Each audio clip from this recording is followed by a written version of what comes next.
an unprecedented apology, blaming all his anti-Semitism and pro-Nazi crap on a detachment from reality caused by injury to the frontal lobe of his brain in a car accident 25 years ago. He said it broke his jaw, caused injury to the front frontal lobe of the brain. At the time, the focus was on the visible damage. The deeper injury, the one inside my skull, went unnoticed. I lost touch with reality. Things got worse the longer I ignored the problem. I said and did things I deeply regret. Some of the people I love the most I treated the worst. You endured fear, confusion, humiliation, the exhaustion of trying to love someone who was at times unrecognizable. I became detached from my true self.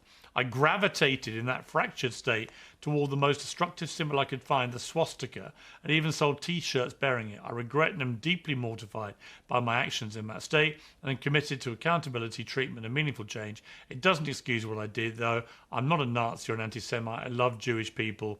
My words of the leader of my community have real global impact and influence. In my mania, I lost complete sight of her. James, I got a feeling we might reach a weird point of agreement here, because I have seen some using the mental health card claptrap in my time. But the idea that I interviewed him for 2 hours, remember, at the height of all this, and I wasn't thinking this is a guy having problems from his front lobe 25 years ago. I was thinking this is an attention-seeking narcissist deliberately stirring up incredibly vile anti-Semitic sentiment at a time when we could least want to have that in society. Brazenly talking about Hitler and swastikas and using it on a signal and so on.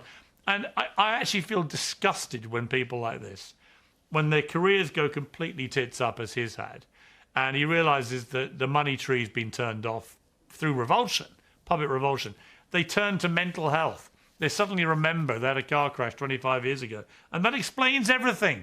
The terrible way he treated Kim Kardashian, the terrible way he treated all her family, the terrible way he treated absolutely everybody. Apparently it's all down to his frontal lobe 25 years ago. Bullshit.